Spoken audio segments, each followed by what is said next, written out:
प्रक्षोभक भाषण केल्याप्रकरणी संजय राऊत यांना बेळगाव कोर्टानं समन्स बजावलं गेलंय।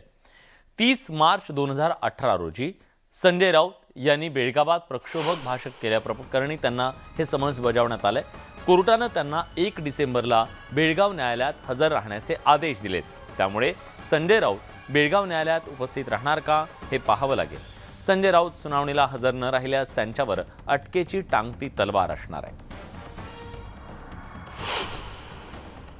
मला अटकेची भीती नाही।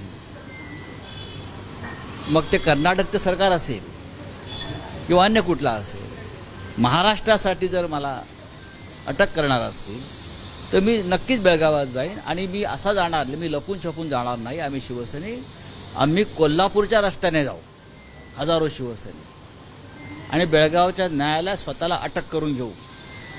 त्यांना आम्हाला किती दिवस ठेवायचं आहे त्यांना ठेवू द्या। मी आता या विषयावरती शिवसेना पक्षप्रमुख उद्धव ठाकरे यांच्याशी बोलेन। माझी अशी इच्छा आहे की यात महाराष्ट्र सरकारने हस्तक्षेप केला पाहिजे। राज ठाकरेंनी मनसे गट अध्यक्षांच्या मेळाव्यात उद्धव ठाकरेंवर निशाणा साधला। त्यानंतर आता ठाकरेंच्या शिवसेनेकडून सुद्धा राज ठाकरेंवर घणाघात करण्यात आला।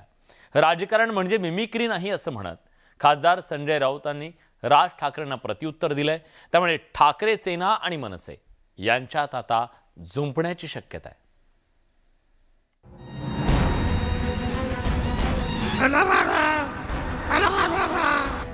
राज ठाकरेंचा उद्धव ठाकरेंवर हल्ला, आजारपणावरून उद्धव ठाकरेंवर वार, तब्येतीचं कारण सांगून राजकारण म्हणजे मिमिक्री नव्हे। हे आता खूप झालं, त्याच्या पलीकडे आपण आता मॅच्युअर झालेला आहात। संजय राऊतांचा राज ठाकरेंवर प्रहार। मनसे अध्यक्ष राज ठाकरेंनी रविवारी गट अध्यक्षांच्या मेळाव्यात डागलेलं हे टीकास्त्र। एकनाथ शिंदेने रात्रीच्या रात्री जी काय फिरवली कांडी, राज ठाकरेंनी त्यांच्या खास शैलीत राज्यपाल राहुल गांधी आणि उद्धव ठाकरेंवर निशाणा साधला। काल परवाकडे मुख्यमंत्री पदावरती असलेले आणि आता बाहेर पडलेले, मुख्यमंत्री पदावरती असताना बघितलं, तब्येतीचं कारण सांगून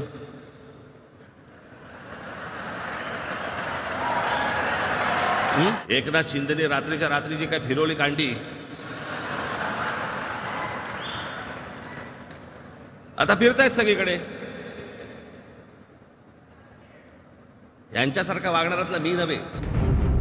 राज ठाकरेंनी टीका करताना उद्धव ठाकरेंच्या आजारपणाचीही मिमिक्री केली। त्यावरून आता शिवसेना उद्धव बाळासाहेब ठाकरे पक्षाकडून राज ठाकरेंवर जोरदार निशाणा साधला जातोय। ठाकरेंच्या शिवसेनेचे खासदार संजय राऊत यांनी तर मिमिक्री करणं सोपं झालंय। थोडं गंभीर व्हा आणि संघटना बांधा असा खोचक सल्ला देत राज ठाकरेंच्या मिमिक्रीचा समाचार घेतलाय। आम्हाला जर मिमिक्री पाहायची असेल, काही मुद्रा अभिनय, नाट्य अभिनय पाहायचा असेल तर आम्ही जॉनी लिव्हरची पाहू। आम्हाला राजेश श्रीवास्तव आवडायचा,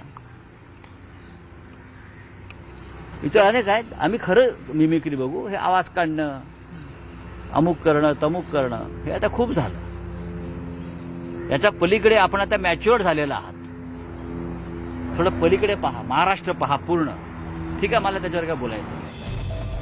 राऊतांच्या या टीकेनंतर मनसेनं पुन्हा एकदा ठाकरेंची शिवसेना आणि राऊतांवर निशाणा साधलाय। मला असं वाटतं सध्या राऊतांचा बुद्धिभ्रंश झालेला आहे। त्यांना मूळ मुद्दाच कळत नाहीये।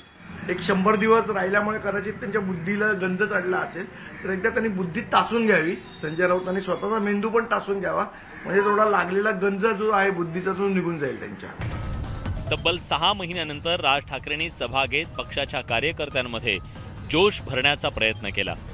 पण त्याच वेळी त्यांनी सावरकर नेहरूंच्या मुद्द्यावर बोलताना उद्धव ठाकरेंवर राजकीय वार केले। एकनाथ शिंदेने रात्रीच्या रात्री जी काय फिरवली, महापालिका निवडणुकीच्या तोंडावर राज ठाकरेंनी केलेल्या या टीकेनंतर ठाकरे सेना आणि मनसेतील वादात आणखी भर पडणार एवढं निश्चित।